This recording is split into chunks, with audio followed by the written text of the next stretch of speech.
everyone. Welcome back to another episode of Research Works podcast. So glad you decided to join us today, whether you're riding a bike, going for a walk, going for a drive. I'm so glad that we get to keep you company and that you get to get up to date with some of the latest research. And there's no better way of getting up to date with the latest research than literally talking about a paper hot off the press. We've been waiting for this paper to be published for quite some time. The team have been working so hard to put it together. It's a randomised controlled trial as well, and we don't get to talk about that often in this field. So to talk us through this incredible, huge body of work, friend of the show, welcome back, Leanne Sakzewski. Hello. Hey, Dana, how are you? Very, very well. I'm so glad we get to speak about this paper. Congratulations on all the work around Participate CP. This paper is titled Enhancing Physical Activity Leisure Participation for Children with Cerebral Palsy, a randomised controlled trial, and published in a top-tier journal, Pediatrics. A huge amount of work in this paper, Leanne. How does it feel to finally see it published and out there? It's been a marathon to get here for sure. And I know a bit later I'll talk about how big a marathon it is, but we've been going on this project since 2018. Wow. So obviously COVID got in the way a little bit along the road, but finally to get the output, and it's been a very large study, which is very exciting, the biggest of its kind. So we are so excited to get the results out there for clinicians to be able to look at and see how they might integrate a participation-focused intervention into their clinical practice. Oh, that is so exciting. I feel like the definition of all of this when it comes to what you've done, what you and the team have done is perseverance. I mean, that is a huge journey, and I'm looking forward to getting into that. And I think it's great to always know about the story behind papers and the heart behind it and the blood, sweat and tears, quite literally, that does come about it. But before we get into all of that, of course, I want to update everyone about Leanne, and because her role has changed a little bit as well, which has been really exciting to see that happen. So here's a formal introduction to our guest today. So Professor Leanne Sakzewski is Professor of Allied Health Research, a conjoint position with the School of Health and Rehabilitation Sciences at the University of Queensland and Children's Health Queensland. An occupational therapist with 18 years of senior clinical practice in paediatric rehabilitation, Leanne completed her PhD in 2010 at the Queensland University on upper limb rehab for children with cerebral palsy, earning a Dean's Commendation for outstanding research for a high degree. She leads a program of rigorous randomised controlled trials focused on cerebral palsy and acquired brain injury rehab. Her work has evaluated upper limb training for unilateral cerebral palsy, intensive motor training for bilateral cerebral palsy, participation-focused interventions to promote active leisure, social skills programs for adolescents with brain injuries. Professor Sakzewski's research generates the high-quality evidence needed to improve outcomes for participation in children with neurological conditions and their families. And when you look at all the papers that you have published, it's quite a huge body of work that you've contributed to our knowledge, Leanne. I hope you often get a moment just to reflect on all of that, because when you're in the midst of doing so much, it must be, it's just work, right? But the reflection must be quite something for you. I think it is, and it's been a labour of love over many, many years, starting from a PhD. And really, that PhD launched me into the CP field. It wasn't an area I'd worked a lot in before. Wow. But what I have found is that I love research. There's just so many questions that you always are coming across, and questions where I think we have a role in trying to find the answers for the children we're working with and their families, to try and find the best interventions to help these young people achieve their goals and their and what they would like to do in life. I love that. I love the heart behind all of that, which leads me nicely into our icebreaker question. And I thought this icebreaker question is a little bit different to what we've done before, given the amount of work that you've done in this field, the experience you have clinically and now in research, really, top of your game when it comes to research. I thought we could have a really good reflection on the good, the bad, and the ugly of research. And, it's just the shared story of I'm sure there's a lot of clinicians thinking about going to research. Well, let's go into it really informed. The researchers that are out there that kind of feel like they're on their own sometimes. It's that shared experience. But if I were to pose that to you, Leanne, good, bad, and ugly of research, where would you start? Well, the good is that we are surrounded by amazing colleagues who have similar visions and are really keen to collaborate and work together to answer some of the clinical questions that we're confronted with. So I think that's a really important, the good, and that people come with, really good intentions and a real desire to make a change. Agree. I think one of the challenges, or that maybe it's the bad, although they'll probably reframe it as a challenge, is particularly when you're doing a multi-site trial, and Participate CP is an example of that. The kind of legal and contractual hoops you have to go through to get all the sites in place, it takes a long time. The wheels grind really slowly. It does. And it can be a source of real frustration because you can't really start until you get all those ducks lined up. So that's one of the bad things, is just how long it takes in the setup phase of a study.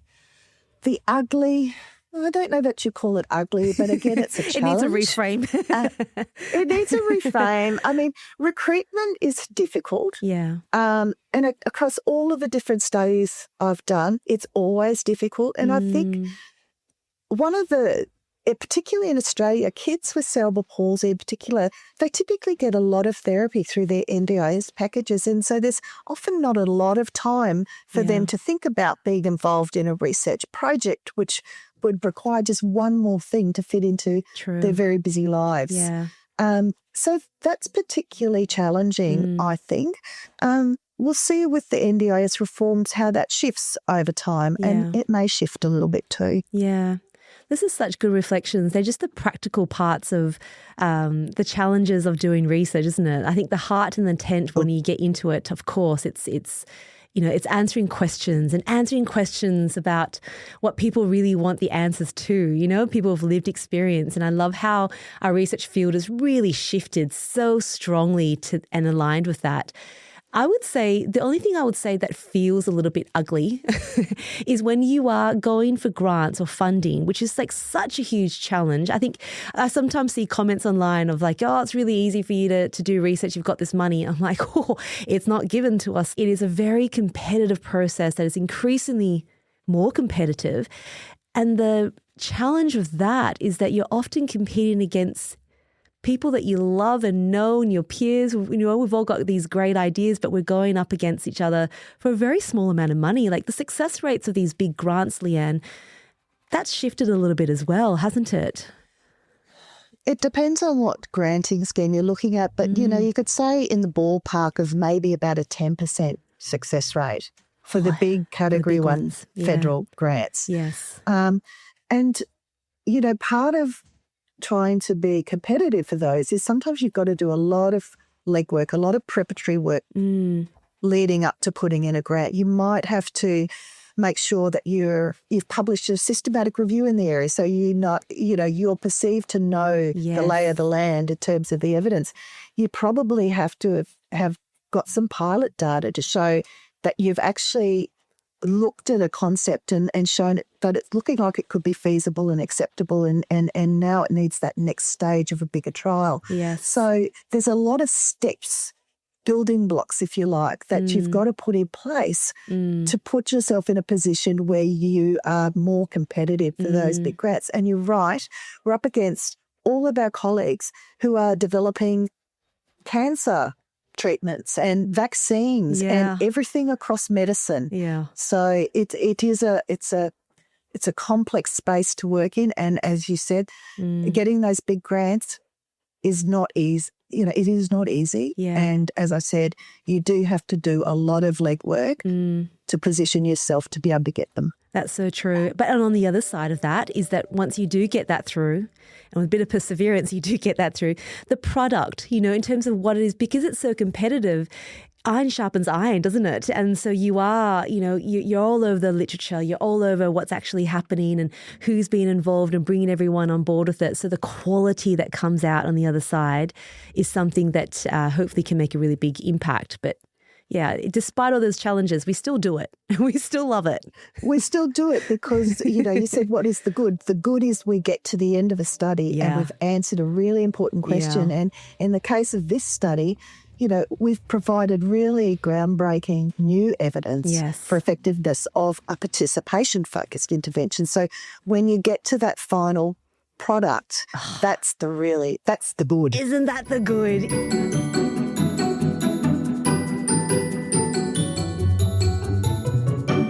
What a great way to get into this then. Let me tell everyone about this paper. So excited to talk about it. So here's a bit of a rundown about what this paper is all about. So this study aimed to determine if a participation-focused therapy called Participate CP was more effective than usual care to improve participation in physically active leisure and physical activity for children with cerebral palsy. This prospective, multi-site, waitlist, randomised controlled trial included children with cerebral palsy aged 8 to 14 years with GMSCS levels 1 through to 4, made up of weekly 60-minute sessions over 12 weeks, using a toolbox of evidence-based strategies to target modifiable barriers to participation. With a total of 110 children represented across the GMSCS levels, the results demonstrate significant improvements on perceived performance of participation goals, movement intensity and fewer barriers to participation, greater frequency of participation and goal attainment. And like Leanne just said, this study is the largest of its kind when looking at a participation-focused intervention for children with cerebral palsy. It really represents an important and exciting step to understanding participation-based interventions using an RCT design. Okay, so Leanne, first point here is you've got 4 words that I just love: physical activity, leisure, participation, a wonderful collection of some of my favourite words. Can we perhaps start by getting a better idea of what those 4 words in combination mean? Physical activity, leisure, participation. Yes. So if we think about what we do in our spare time, and as an adult, what are we interested in from a leisure perspective that is physically active? It might be that you love walking to work. It might be that you like riding your bike on weekends with your family. It might be that you like going to the swimming pool, or it might be that you like to be involved in a more formal activity or sport. So there's a whole range of different leisure time physical activities that we can engage in. And if we think more broadly about habitual physical activity, we're really thinking about all the movement we perform as part of our daily routines, such as, walking, for kids it's playing, active transport, household tasks, and really all of our daily activities contribute to the movement we perform and that accumulates every single day. Yeah, I love that. And I think it's such a practical way of looking at what it is we do during the day, isn't it? And looking for those opportunities. Habitual physical activity, just to dwell on that a little bit, what do we actually mean by habitual physical activity? Is it about what is planned? Like, it's an important concept, isn't it, for cerebral palsy? Yeah, it's just refers to the physical activity that a person regularly accumulates in everyday life. Yep. Okay. That's it in a nutshell. It's quite simple. I love it. It's good. And so within the ICF, we often frame things within the ICF, and we'll talk about that with the outcome measures as well. We now really do understand that, that traditional way of thinking of, and certainly how I was probably originally trained. You've got body structure and function that you work on, and the hope, the aspiration was that would translate into activity and translate into participation. But we know now that isn't something that really does happen. So when we're looking at participation on its own, it's clear that we need to be very specific on that. What work has been done already, I guess, as a background to your work in participation-based intervention so far?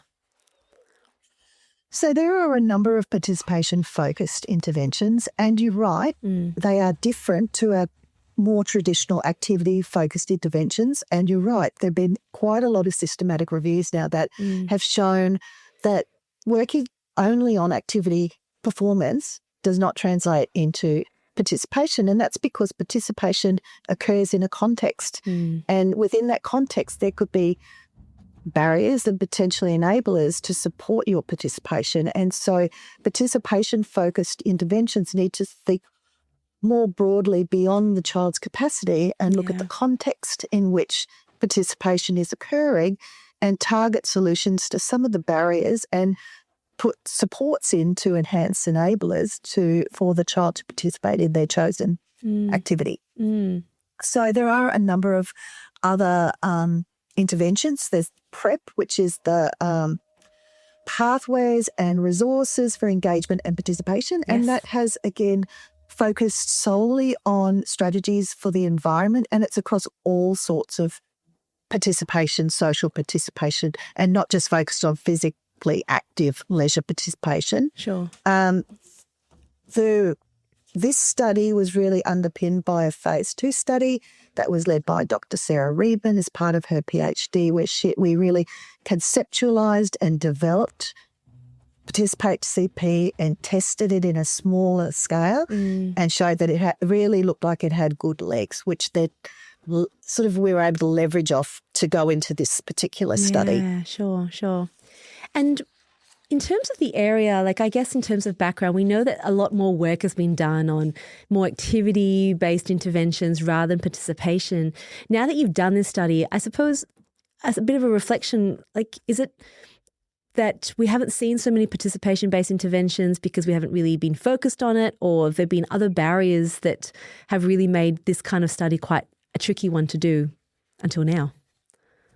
Well, I think when we reflect back on the ICF in how it's conceptualised and activity and participation, there wasn't really good delineation, I don't think, between those. And, we've been historically really good, and we've got high-level evidence for a lot of activity-based interventions now.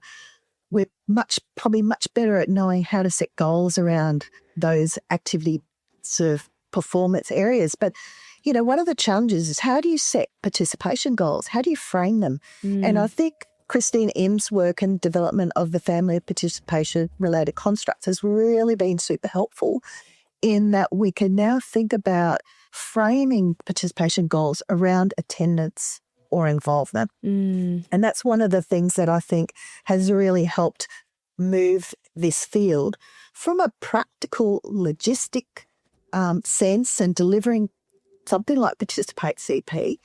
It needs to be delivered in context. Yeah, you need to go to the place in the child's community where that goal is relevant, whether it's in their home or it's their local football club or it's at school. So we have to move out of the clinics. That's potentially a barrier. Yeah. And the other thing is that particularly for formal activities like a specific sporting group, sometimes training sessions are on a Saturday or a Sunday. Yeah.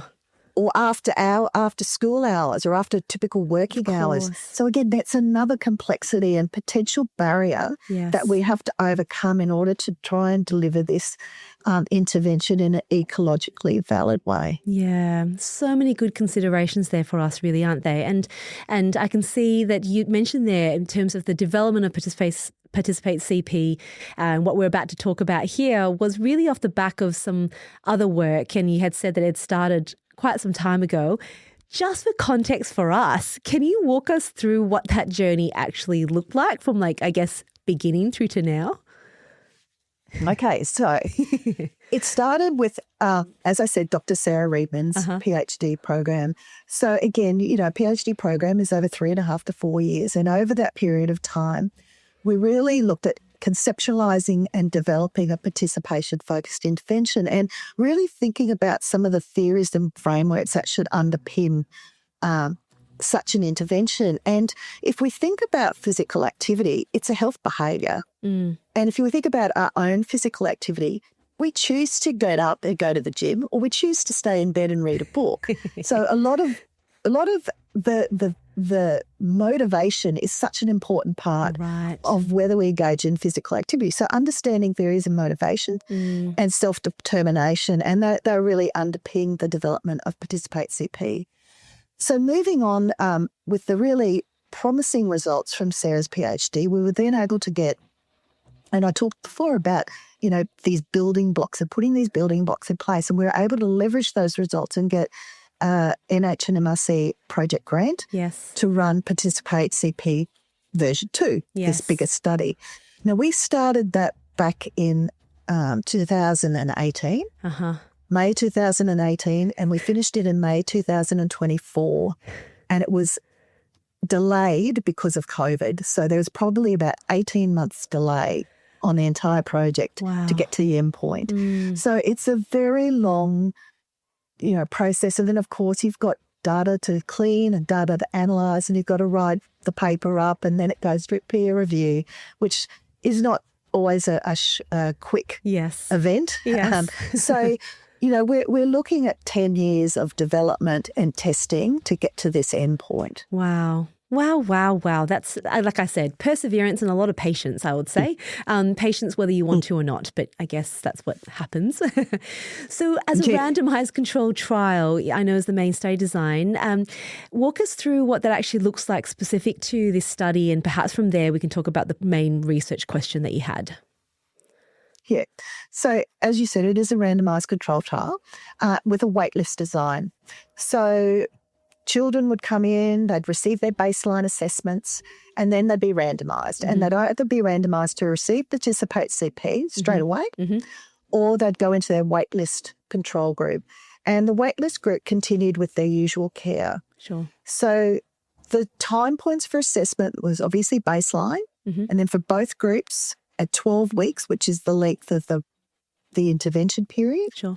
And then we had another time point where we assessed 6 months after their baseline. And what we're really keen to understand is that for the intervention group, if they had immediate improvements on some of the outcomes straight after the intervention, were those improvements retained over the longer term? And then at that 6-month point, the waitlist group then received Participate CP for their 12 weeks, and then had another follow-up assessment after that. Wow. So it's a long build-up time. Does that answer your question? Yeah, that's a good one. Yes. Yeah. So the main outcomes then that you really wanted to look at, I know you've got a variety of primary outcome measures and secondary outcome measures. Maybe let's just focus first on the primary outcome measures in terms of what you really wanted to find out from this study. Yes. So we had 2 co-primary outcomes. The first was measuring physical activity using accelerometers. And this was either worn on the least impaired hip or wrist during waking hours for 7 days.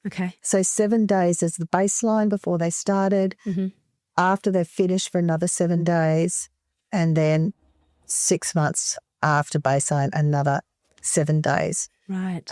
So that was and then we were looking at classifying all of that movement in terms of whether it was moderate to vigorous physical activity, whether it was sedentary time, whether it was light physical activity. Sure. The other co-primary outcome was the Canadian Occupational Performance Measure, and that's our clinical outcome, of course. And this is a highly individualised intervention, and it is goal-directed. So children set minimum of 3, but sometimes up to 5 physically active leisure goals. Yes. And COPM performance was the primary clinical outcome. Fantastic. That so reflects so much what you would do in clinical practice, isn't it? And setting the foundations of the goals. I want to get into, I'm just making sure I park this to ask you about in terms of how the intervention was developed, I guess, for each child. You said it's really individualised. Maybe let's go there first. My head's already there. So in terms of the actual intervention itself, how was it individualised according to the COPM, and how does that work from like a study perspective when you're comparing groups? So from the perspective of the COPM, obviously children set so many diverse goals. And that happened in the first session. But then following on from setting those goals, it was really trying to understand what are the contextual determinants in terms of the child achieving that goal? What were the barriers, stopping that child from achieving their goals? Were there anything, was there anything in the environment? Were there some enablers that we could really draw upon to help support the child achieving their goals? And some of in terms of the selection of the strategies for each individual child really related directly to which of those barriers were potentially modifiable and what could we do to address those barriers. So and we looked across all of the ICF, so we didn't only limit it to just looking at the environment. Yeah, sure. Sometimes if there were child-related factors that were barriers to the child achieving that activity, then they were addressed as well. So if it was about a specific, for example, being in the local football group and there were specific skills that needed to be developed specific to that sport, and they were a barrier, then that would have been addressed. But it also could have been going out to the training sessions and talking to the coach around how he might be able to, or she, support that child to participate in that activity. So there could have been other activities, for example, bike riding.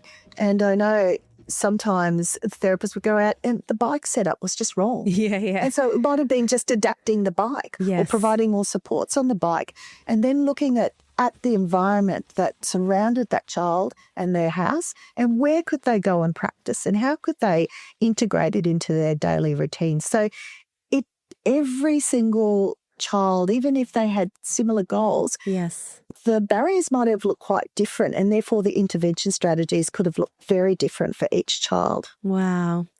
I love that. And I love how it's quite a systematic way of looking at what is preventing a child from being physically active from a leisure perspective. When it comes to the secondary outcome measures, what were you really interested in looking there as well? So we used the goal attainment scaling, and that was only for the intervention group for Participate CP. Sure. And so when we identified some of those barriers, we defined GAS goals around how we're going to address those barriers. So that was how the GAS was used. We also used the PEMCY, Participation Environment Measure for Children and Youth. And again, that sort of covers home and community participation frequency and involvement, and also has a domain around environmental supportedness, which we thought could be relevant. Great. So we did include that. One of the probably most important measures was one we actually developed for this intervention, and it was the Barriers to Participation in Physical Activity questionnaire. And what we were really trying to do is capture those contextual barriers to participation. And the questionnaire was developed from a very specific framework, the theoretical domains framework, which is a valid and reliable way to detect the presence of and the quantity of barriers and facilitators to changing behaviour. So that was an important one. But then we looked at things like the motivations, the motives for physical activity, which really tried to understand whether children were intrinsically or extrinsically motivated to be physically active. Okay. And then we looked at an overall quality of life measure as well with the cerebral palsy quality of life questionnaire series. Amazing. And were they all completed? There's a few of them that could be parent completed, I suppose, but they could also be done by the child if they were able to do so? Yeah, so the COPM was obviously done with the child in collaboration with the parents. The PEMCY was completed by parents, as was the cerebral palsy quality of life. Right. Children also, if they're within the age range, completed the CP qual. Yeah. And they completed the motors for physical activity. Oh, that's fantastic. As well. That's fantastic. So with all that information, I can see how a lot of that would set the scene from that baseline to be able to address from an intervention perspective that you described so beautifully. when it comes to delivering it, who actually delivers the intervention? Because it was weekly, wasn't it? Weekly 1-hour sessions over the 12 weeks. That's correct. And there was a combination of physiotherapists, occupational therapists, and exercise physiologists. So over the course of the whole study, I think we trained around 21 of these different interventionists, 18 of whom ended up delivering the intervention across the multiple sites. So I think that's a real strength of this this intervention is that it is interdisciplinary and can be delivered by a number of different professionals. Yeah, that's fantastic. And the fact that you can train, I mean, I'm gathering for some of these therapists, they may not have had experience doing these techniques before. And when it comes to these, looking at the context or motivational interviewing, I suppose, which was part of it, how long did it take to train, or, you know, what's that process look like if someone wants to be upskilled in this area? So there's about 10 hours of training for Participate CP, and additionally then training from the point of view of motivational interviewing. So we all did a one-day workshop led by a certified trainer in motivational interviewing. The other pieces of support that were put in place to support clinicians to deliver the intervention with fidelity included at the very beginning Dr. Sarah Reben would meet with all the clinicians as they were starting to see the first children and just check that the goals were really framed in a participation-focused way and was available to help problem solve if they came up with challenges. The other thing we also put in place were therapist meetings. That kind of happened a little bit in an ad hoc way. And, of course, COVID just really made life very, very challenging with that. But there were a number of strategies that we put in place to really support therapists to deliver this in the way that we intended it to be delivered. Yeah, sure. And this was across many different sites. That's probably the other part I haven't covered is it was multi-site. So there wasn't just in one area that you could train therapists. I guess another strength of this study is that it reflects what normal practice is and that people are in different locations. But what were the locations that you had, Leanne? Yeah, and these were really deliberately set. The original Participate CP was just done in Brisbane, so a metro site. But one of the things we were interested in knowing was, would this work in some of those regional centres where perhaps there weren't the same number of opportunities for kids with disabilities? So we had Brisbane, Perth and Sydney as our metro sites, and Auckland in New Zealand. And we had Cairns and then the Newcastle Hunter Valley area for our more regional areas. Wow. Okay. That is very, very impressive. So now with all of that in mind as the background, we come to the results, and just to understand, before we look at the outcomes, in terms of like who was actually involved, I'd love to hear more about the participants. We've spoken about the fact that this is the largest study of its kind so far, but just more about the demographics and GMFCS levels and age groups. Do you mind just giving us a quick rundown of that? Obviously, people can look at the paper to look at more detail. Yeah, so we ended up randomising 111 children across all those sites. And I'm going to get my notes out for this because it is quite there's a lot of numbers and I've got to find them. So 110 we ended up analysing. Around 60% were boys. Mean age around 10 across the group. GMFCF levels, so 58 children in level 1, 30 in level 2, 8 in level 3 and 14 in level 4. Wow. So a lot fewer in the levels 3 and 4. And as I said, across those sites, so Brisbane we had 31, Cairns we had 7, Sydney was 24, Hunter Valley was 11, Perth was 23 and Auckland was 14. So they ended up with the allocation, 56 were allocated to Participate CP and 54 allocated to the control group. Does that give you enough information? That gives me enough information, yes. And I think if anyone wants to look more into the demographics, you do have extensive tables in your paper. That must have taken so long to put together. I was thinking that the other day. I was like, whew. It does. And we have included things like motor type, motor distribution, but also other co-diagnoses, because there were a number of children who would have had a co-diagnosis of autism or ADHD and other things. So we've captured all of that just to give people a sense of the diversity of the population who were involved in this study. Yeah, and ultimately that's such useful information to know and how we can implement that in practice, isn't it, of like what the reality of that looks like. Okay, now finally, let's get to the main results. I guess what are the big highlight results for you, Leanne, that we can cover off first? So in terms of what we sort of proposed in terms of our primary outcomes, we're really looking to see was there going to be a difference between the groups for moderate, vigorous physical activity? Yeah. And we didn't find a difference between the groups on that particular measure of physical activity.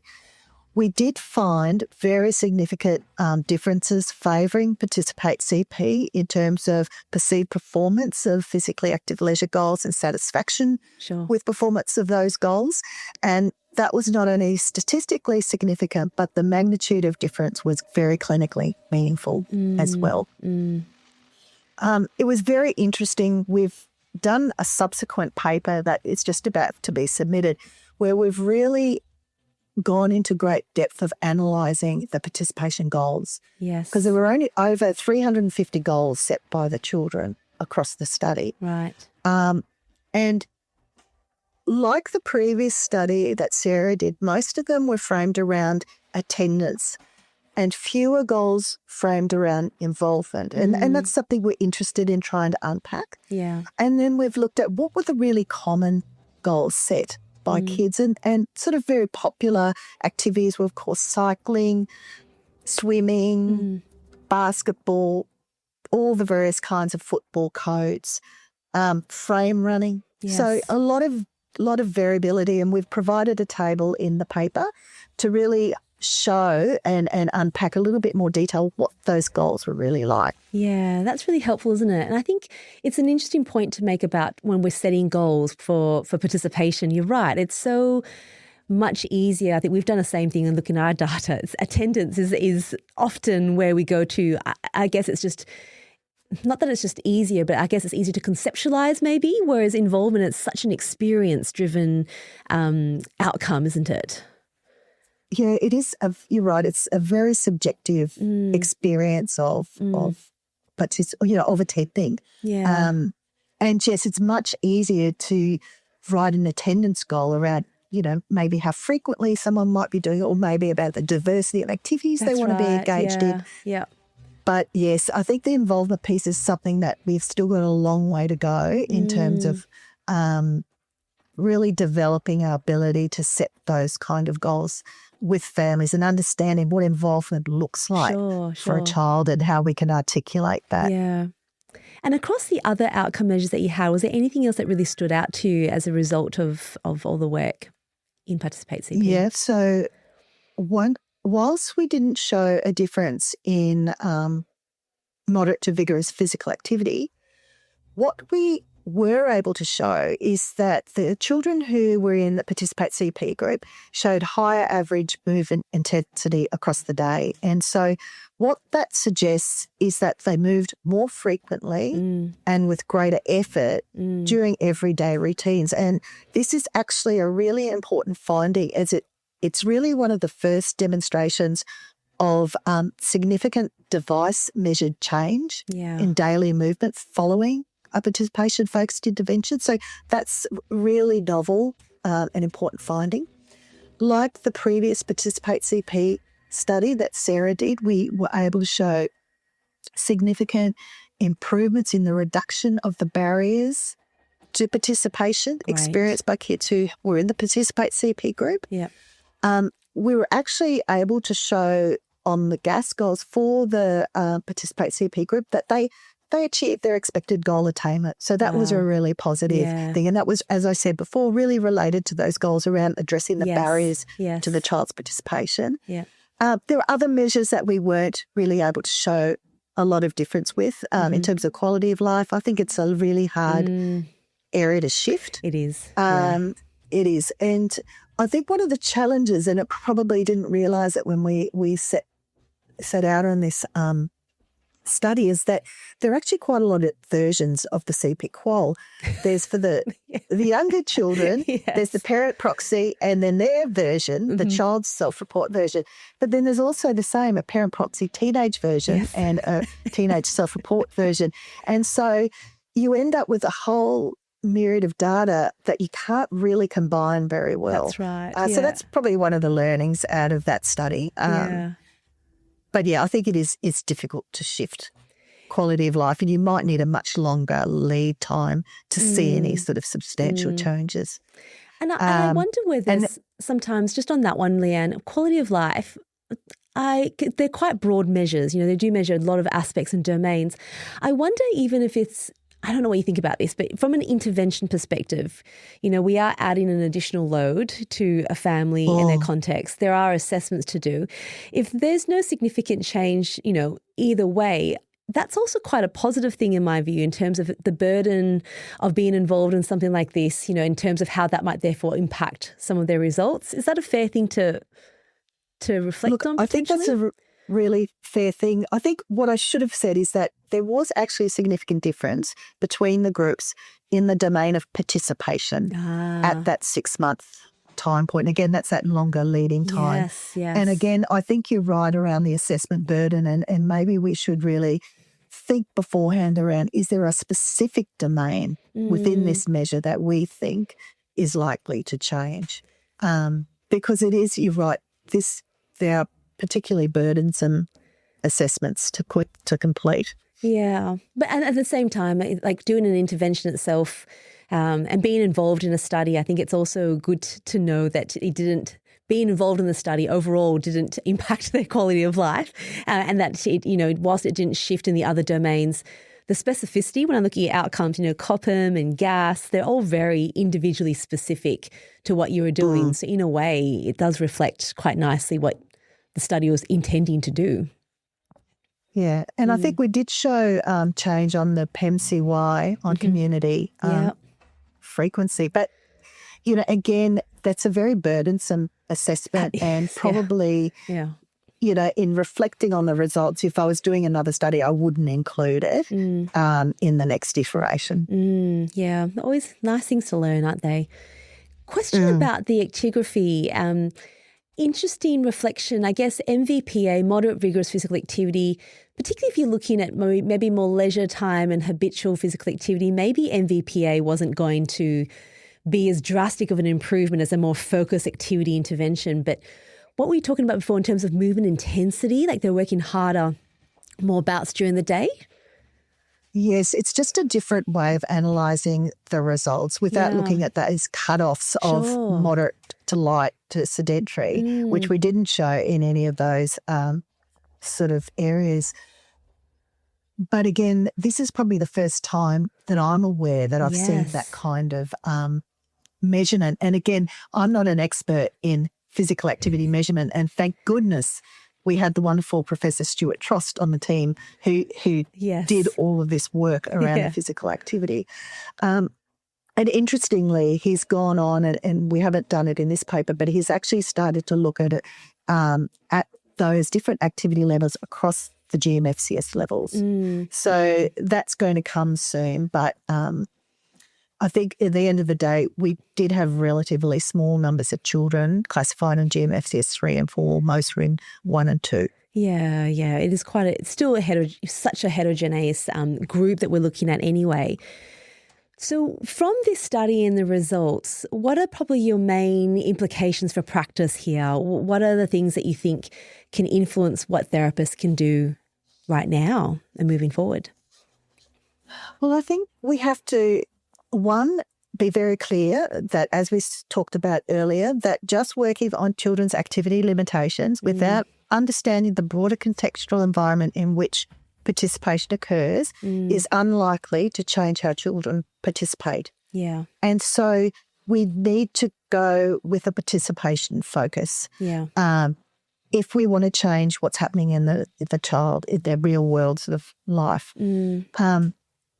I did talk, earlier about some of the barriers, and they are real barriers, and there's going to be, in terms of some of the funding constraints in terms of reimbursement of travel, for example, if therapists are going out into the child's home or their school or other broader community.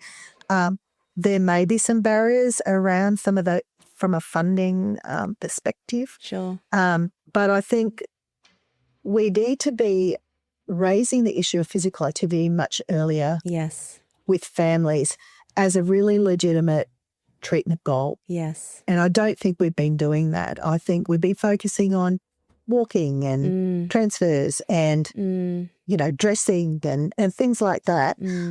But physical activity is a really important, legitimate therapy goal that I think we have to bring in the conversation earlier rather than later with families and really help support families to find the opportunities for their child and for the family as a whole to be more physically active. And I think there is a real imperative to do that because we've had in recent years quite a lot of literature coming out around the health status of adults with cerebral palsy. Yeah. And it's not great. And that adults with cerebral palsy have much higher odds of cardiovascular disease, osteoporosis, all those diabetes, all those kind of chronic health conditions, of which physical inactivity is a potentially modifiable, a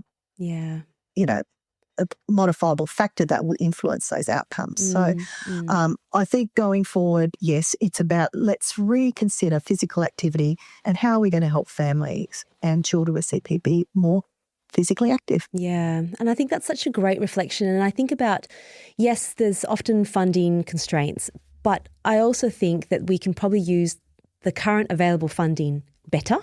If some people, I know you often hear kids will engage in weekly therapy, for example, or what's been achieved in that weekly therapy, what can that be used for? Maybe for a period of time, instead of that weekly therapy being focused more clinic-based, maybe that could be more participation-focused. And you might not need to do that much travel. You might do it early on to visit the different contexts perhaps, but you can probably look at how you can adjust it. And given that you had results where you had improvements that lasted at the follow-up period, you are teaching skills that can be done without a therapist necessarily there.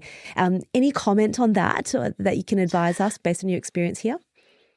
Yeah, and I think this reflects back to how we had to pivot in COVID. Yes. Where we couldn't do face-to-face. What a learning curve. What a learning curve. And so, going into some of the, telehealth area. And I think you're right. Yeah.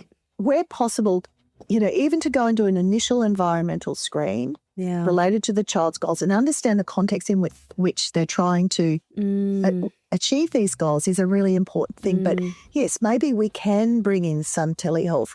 I think the other important thing is whilst this was 12 weeks long, Sarah's original study was 8 weeks. So I think anywhere between 8 and 12 weeks is reasonable to look at focusing on a number of these participation-focused goals as well. So I think we can be a little bit creative. Sure. But if we can get out into the child's community once or twice, I think that's a really important step in the right direction. Can I make a side comment on that? It's not kind of related to this study, but a study that we're doing together, actually, where we are incorporating this in. So this is called Active Strides CP. And this, again, is multi-site. We've gone through the pain of the institutional agreements. We have. I know the pain of that. But the point of that one is whilst there are clinic-based interventions based on equipment, alternating each week, there's either a home visit or a telehealth.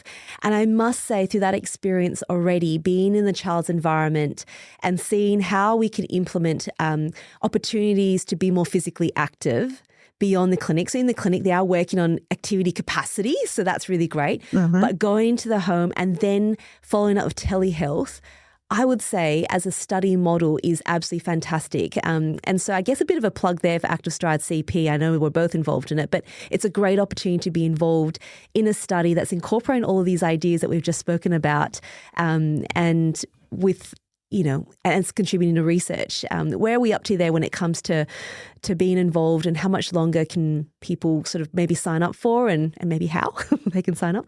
Yeah, so Active Strides is, again, multi-site. So the sites are Brisbane through me, Perth through you, Dana. Yes. And Melbourne, we've got 2 sites, the Royal Children's and Monash Health. And then we're trying to kickstart a site in Singapore. So we're still recruiting, and we're recruiting children aged 4 to 15 years old with cerebral palsy, classified in GMSCS levels 3 and 4, or CP-like conditions, as long as they're not degenerative. Yep. And we'll be recruiting through until, I think, August next year will be our last recruitment. Great. So it is a good program. And I think it's, as you said, it's a really good example where we've moved beyond the clinic, and it's given us all great insights about the benefit of doing that and how that really helps children and families translate that the capacity that they've gained into something meaningful in their everyday life. So I agree. It's a nice model. Beautiful combination. We'll pop a link for if you're interested in being involved or finding more information about that. We'll pop that into the show notes as well. So where to here from now for Participate CP? Like, how can people get trained in this? What can therapists do now? We spoke about, potentially looking at how we can remodel some of our service delivery and where we do it. But in terms of the ins and outs of the actual approach, and how can therapists upskill there and where to? We did, as I said, we did develop training for our therapists. So we have got the foundations for training, and we are really keen to look at getting some additional research funding to roll out from an implementation perspective. Beautiful. I think in terms of what people can do now, there is a lot of detail written in the various papers that have been published, even from the earlier ones that Sarah did as part of the initial conceptualization and testing of Participate CP.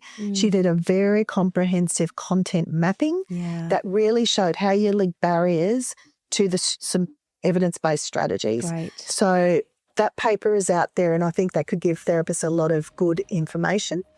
And I think if they read the detail and think about framing participation and thinking about attendance or involvement and what that looks like, will be really important. And, sometimes it's just giving children and their families some opportunities. Like, what is it that you could try? Would you like to try this? Give it a go. Yeah. And if we think about, I'm thinking about my own children who are typically developing.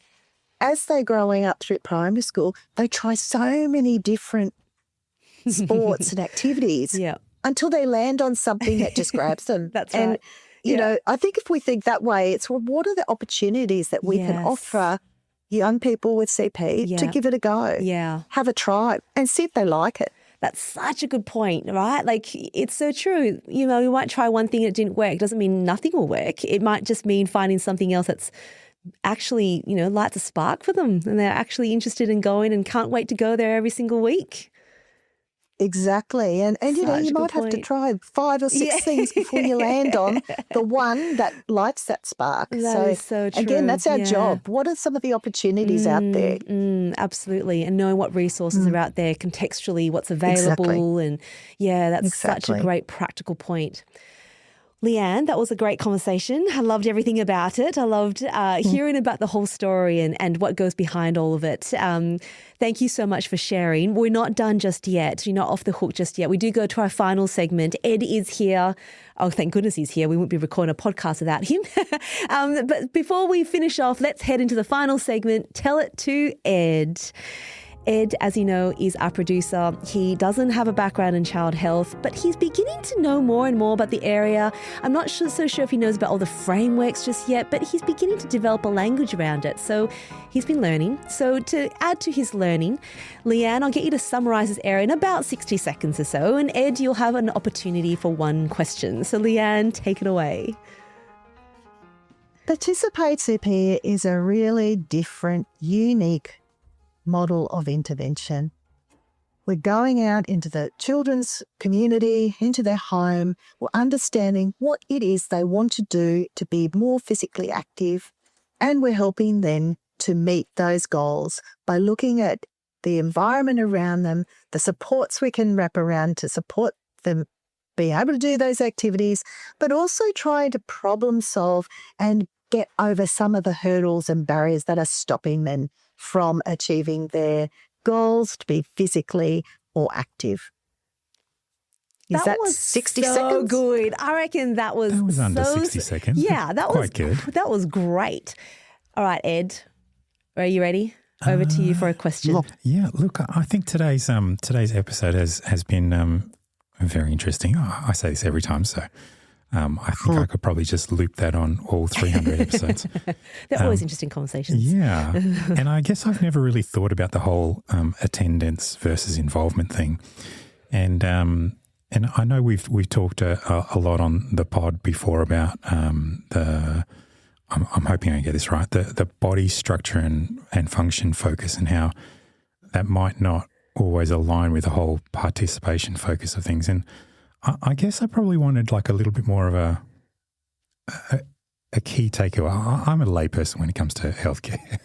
So if I'm kind of explaining this to somebody, I guess what would the commentary be on why it's better to do a participation focus versus body structure and function? Because I know the flip side of this is I think you've talked about the attendance versus involvement. And I'm playing devil's advocate here, I guess, if you worked more on body structure and function, then the child might be able to participate better. I don't know if I'm saying that right, but yeah. I think I know what you mean. Go for it, Leanne. And I'll try and unravel that very long question. Sorry about that. He does do long questions. It was a long question, and I'm trying to wrap my head around it. Okay, so if a child wanted to join in and swim with their brother and sister at their local pool a couple of times a week, that's around attendance. Now, if I was working on body structure and function and was working on their leg strength or their arm strength, that is not going to necessarily lead to them being able to go and join in with their siblings at the local pool, because we have to think about the other things that might influence that. Is mum or dad able to drive them there? Is there a ramp that they can get into the swimming pool? There's all sorts of things in the broader environment that we have to consider to enable a child to participate. It's just not about getting them stronger or even about teaching them how to swim, because it's about getting there and being able to get in the pool and then what they do in the pool after. So does that help unravel that a little bit? I think so. I think, I mean, I'm definitely on board with this whole participation focus. And I guess my thought on that was just kind of how people move from the attendance to the involvement part, and I guess the practicalities of that. And involvement, as we sort of touched on before, is a really subjective experience. And a lot of the time in the very limited literature that talks about involvement, you often see it framed as enjoyment or having fun, but it could be something different to that. It could be about persisting with something when you're there. It could be about how much effort you put in to the particular activity you're participating in. It could have something to do perhaps with the social context in which you're participating. So it is that sort of more subjective. There's resilience there too, isn't there? There is. There is. And I think that's potentially why it's perhaps, not being thought about in terms of the goals set in Participate CP compared to attendance. I think it's a much harder thing maybe for younger kids to conceptualise. But it's, as I said before, I think it's something that we're kind of at our infancy and looking at, and we need to do a lot more work in understanding involvement. Yeah, sure. Are you putting your hand up again, Ed? Yeah, it's question number 3. I always say one question. I know Leanne can't see me put my hand up. I guess my last comment on this, and I won't... Last comment, go for it. Does this require a bit of a rethink on the parental and the clinician side of things? Perhaps the the focus has been in the wrong. The priority's been a little bit not quite where the research and evidence seems to be showing that it should be. Look, I think, moving into participation-focused therapy, it's still relatively new. Okay. And, what are families used to? And what are therapists used to? We're used to working in the activity domain in particular. And families are more used to setting activity goals. They're more concrete. And I think it's just getting us to shift away and think more broadly about what is the child doing in their own local context. Yeah. And let's move beyond what they're just learning to do in a clinic, but let's think more broadly about the things they want to have a go at in their local environment. That's a great final point, I think, and a great challenge for me. I hear it, and I think hopefully other therapists will hear that as well. Leanne, as always, whenever you come on, you make us think. And now you've got me thinking a lot about how we can be more proactive about this and keeping the conversation really at the forefront. So congratulations on all of this work. This paper is now out so people can access it. We'll make sure we pop a link for everyone so they can take a look. And there's a lot of references there so you can look at all the work that Leanne was referring to as well. You can also head to our website, researchworks.academy, for lots of information about this article and links to that as well. But for now, thank you again, Leanne. Thank you. You're welcome. Thank you. And we'll talk to you all again very soon. Have a great week, everyone, and take a look at the paper. Chat soon. Bye.